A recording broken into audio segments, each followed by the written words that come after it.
Hello, ഹമീൻസ് cooking വേൾഡിലേക്ക് എല്ലാവർക്കും സ്വാഗതം.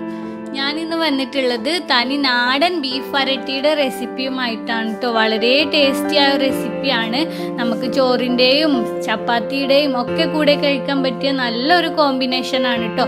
അപ്പോൾ ബീഫൊക്കെ ഉണ്ടെങ്കിൽ എല്ലാവരും ഇതുപോലെ ഒന്ന് തയ്യാറാക്കി നോക്കുക കേട്ടോ. ഈ വീഡിയോ നിങ്ങൾക്ക് ഇഷ്ടപ്പെട്ടിട്ടുണ്ടെങ്കിൽ ലൈക്ക് ചെയ്യാനും ഷെയർ ചെയ്യാനും മറക്കരുത്.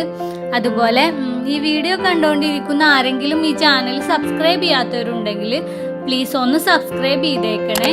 അപ്പോൾ നമുക്ക് നമ്മുടെ റെസിപ്പിയിലേക്ക് പോവാം.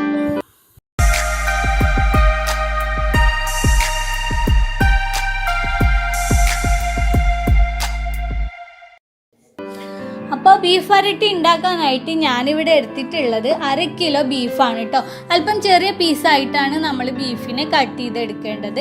ആദ്യം നമ്മൾ ഈ ബീഫിനെ കുക്കറിലിട്ട് കുറച്ച് ഉപ്പും മഞ്ഞൾപ്പൊടി ഇട്ടിട്ട് വെള്ളം ചേർക്കാതെ ഒന്ന് വേവിച്ചെടുക്കണം കേട്ടോ. വെള്ളം ഒട്ടും തന്നെ ചേർക്കണ്ട, കാരണം ബീഫ് വെന്ത് വരുമ്പോൾ ബീഫിൽ നിന്ന് തന്നെ വെള്ളം ഉണ്ടായിട്ട് വരും. അതുകൊണ്ട് വെള്ളം ചേർക്കാതെ ഒന്ന് വേവിച്ചെടുക്കുക. ഒരു 6 വിസിൽ വരെ വേവിച്ചെടുത്താൽ മതി കേട്ടോ. അപ്പോഴേക്കും തന്നെ ബീഫ് നന്നായിട്ട് വെന്ത് വന്നിട്ടുണ്ടാവും. ഇപ്പം 6 വിസിൽ കഴിഞ്ഞ് ആവിയൊക്കെ നന്നായിട്ട് പോയിട്ട് ഞാൻ കുക്കർ തുറന്നിട്ടുണ്ട്. ഇപ്പം ഞാൻ നേരത്തെ പറഞ്ഞതുപോലെ കണ്ടോ, താനെ ഇതിൽ വെള്ളമൊക്കെ ഉണ്ടായിട്ടുണ്ട്. ഇനി ഒന്നും കൂടെ കുക്കർ സ്റ്റൗവിൽ വെച്ചിട്ട് ഇതിലുള്ള വെള്ളം അങ്ങ് ഒന്ന് വറ്റിച്ചെടുക്കണം കേട്ടോ. ഇനിയിപ്പോൾ നമ്മൾ ബീഫ് വരട്ടി ഉണ്ടാക്കാനായിട്ട് തുടങ്ങാം.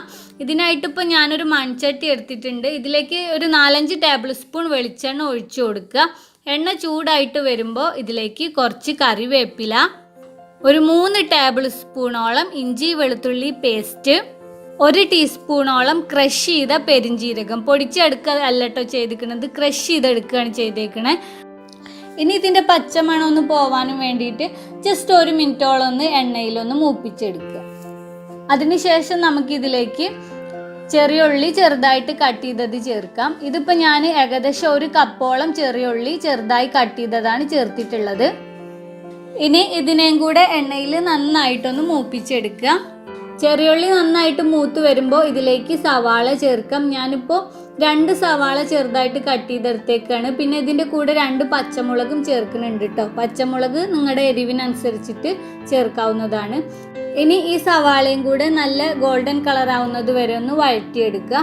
ലോ ഫ്ലെയിമിൽ ഇട്ട് വഴറ്റിയെടുക്കരുത് കേട്ടോ, ഹൈ ഫ്ലെയിമിൽ ഇട്ട് തന്നെ വഴറ്റിയെടുക്കുക. എന്നാലേ സവാള നല്ല ഗോൾഡൻ കളറായി വരുള്ളൂ. പിന്നെ നമ്മുടെ വരട്ടിന് നല്ല കളറും കിട്ടുള്ളൂ കേട്ടോ. അപ്പോൾ അത് എല്ലാവരും ഒന്ന് ശ്രദ്ധിക്കുക, കരിഞ്ഞു പോവാതെ ശ്രദ്ധിക്കുക, ഇടയ്ക്കിടയ്ക്ക് ഇളക്കി കൊടുത്തോണ്ടിരിക്കുക. ഇപ്പോൾ അതാ സവാള നല്ല ഗോൾഡൻ കളർ ആയിട്ട് വന്നിട്ടുണ്ട്. ഇങ്ങനെ ആയി വരുമ്പോൾ നമുക്കിതിലേക്ക് ഇനി മസാലപ്പൊടികൾ ചേർക്കാം. ആദ്യം ഇപ്പം ഞാനിതിലേക്ക് 1 ടീസ്പൂണോളം മഞ്ഞൾപ്പൊടി, 2 ടേബിൾ സ്പൂണോളം മല്ലിപ്പൊടി, 2 ടേബിൾ സ്പൂണോളം തന്നെ മുളക് പൊടി, 1 ടീസ്പൂൺ കുരുമുളക് പൊടി, 1 ടീസ്പൂണോളം തന്നെ ഗരം മസാല പൗഡർ, പിന്നെ 1 ടീസ്പൂൺ പെരിഞ്ജീരകം വറുത്ത് പൊടിച്ചെടുത്ത പൊടി. ഇതെല്ലാം കൂടെ എണ്ണയിൽ നന്നായിട്ട് മൂപ്പിച്ചെടുക്കുക. പൊടികൾ മൂപ്പിച്ചെടുക്കുന്ന സമയത്ത് തീ പറ്റ ലോ ഫ്ലെയിമിലേക്ക് കുറച്ച് വെക്കുക. പൊടികൾ കരിഞ്ഞു പോയി കഴിഞ്ഞാൽ പിന്നെ നമ്മുടെ വരട്ടിന് ഒരു കയ്പ്പ് രസം ഉണ്ടാവും. അപ്പോൾ പറ്റ ലോ ഫ്ലെയിമിലേക്ക് ഇട്ടിട്ട് പൊടികളൊന്ന് വറുത്തെടുക്കുക. അതിനുശേഷം നമ്മൾ നേരത്തെ വേവിച്ച് വെച്ചിരിക്കുന്ന ബീഫ് ഇതിലേക്ക് ചേർത്ത് കൊടുക്കുക. പിന്നെ കുറച്ചും കൂടെ ഉപ്പ് ഇതിലേക്ക് ചേർത്ത് കൊടുക്കാം. ഉപ്പ് ചേർക്കുമ്പോൾ ശ്രദ്ധിക്കുക, നമ്മൾ നേരത്തെ ബീഫ് വേവിച്ചെടുക്കുന്ന സമയത്തും ഉപ്പ് ചേർത്തിട്ടുണ്ടായിരുന്നു. അപ്പോൾ ഉപ്പ് നോക്കിയ ശേഷം മാത്രം ഉപ്പ് ചേർത്ത് കൊടുത്താൽ മതി കേട്ടോ. എന്നിട്ട് ഇതെല്ലാം കൂടെ നന്നായിട്ട് ഇളക്കി നല്ല പോലെ ബീഫും മസാലയൊക്കെ ഒന്ന് ഡ്രൈ ആയി കളറ് മാറി വരുന്നത് വരെ ഇങ്ങനെ ഇളക്കി കൊടുത്തോണ്ടിരിക്കുക. പറ്റ ലോ ഫ്ലെയിമിൽ വെച്ച് കൊടുക്കുക കേട്ടോ, കാരണം നമ്മൾ വരട്ട് ഉണ്ടാക്കുന്ന സമയത്ത് നല്ല പോലെ അടി പിടിക്കാൻ ചാൻസ് ഉണ്ട്. അപ്പോൾ ലോ ഫ്ലെയിമിൽ ഇട്ടിട്ട് ഇളക്കി കൊടുത്തോണ്ട് ഇതിനെ വരട്ടിയെടുക്കുക. ഇപ്പോൾ ദാ ബീഫ് നല്ല ഡാർക്ക് കളറൊക്കെ ആയിട്ട് വന്നിട്ടുണ്ട്. ഈ പരുവാകുമ്പോഴത്തേക്കിന് നമുക്കിതിലേക്ക് കുറച്ച് തേങ്ങാക്കൊത്തും കൂടെ ഒന്ന് വറുത്ത് ചേർക്കുക. അത് ഓപ്ഷണലാണ് കേട്ടോ, നിങ്ങൾക്ക് വേണമെങ്കിൽ ചെയ്താൽ മതി. അതും കൂടെ ചേർക്കുമ്പോൾ ഒരു പ്രത്യേക ടേസ്റ്റാണ്. അപ്പോൾ ഞാനിപ്പോൾ അതും കൂടെ ചെയ്യുകയാണ് കേട്ടോ. ഞാനിപ്പോൾ തേങ്ങാക്കൊത്ത് വറുക്കാനായിട്ട് ഒരു പാനിൽ 2 ടേബിൾ സ്പൂണോളം വെളിച്ചെണ്ണ ചൂടാവാനായിട്ട് വെച്ചിട്ടുണ്ട്. എണ്ണ ചൂടായിട്ട് വരുമ്പോൾ ഞാൻ ഇതിലേക്ക് 2 ഉണക്കമുളകും കുറച്ച് തേങ്ങാക്കൊത്തും അതുപോലെ കുറച്ച് കറിവേപ്പിലയും ഇട്ട് ജസ്റ്റ് ഒന്ന് എണ്ണയിൽ മൂപ്പിച്ചെടുക്കുകയാണ്. ഇത് നന്നായിട്ട് മൂത്ത് വന്നതിന് ശേഷം നമ്മൾ തയ്യാറാക്കി വെച്ചിരിക്കുന്ന ബീഫ് വരട്ടിയിലേക്ക് ചേർത്ത് കൊടുത്തിട്ട് നല്ല പോലെ ഒന്ന് ഇളക്കി മിക്സ് ചെയ്യാം. അതിനുശേഷം നമുക്ക് ഫ്ലെയിം ഓഫ് ചെയ്യാം.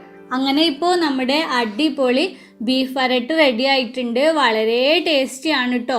എല്ലാവരും ഒന്ന് തീർച്ചയായിട്ടും ട്രൈ ചെയ്ത് നോക്കുക. എന്നിട്ട് നിങ്ങളുടെ അഭിപ്രായങ്ങളൊക്കെ കമൻറ്റ് ചെയ്യാം. പിന്നെ ഈ വീഡിയോ നിങ്ങൾക്ക് ഇഷ്ടപ്പെട്ടിട്ടുണ്ടെങ്കിൽ ലൈക്ക് ചെയ്യാനും ഷെയർ ചെയ്യാനും മറക്കരുത്.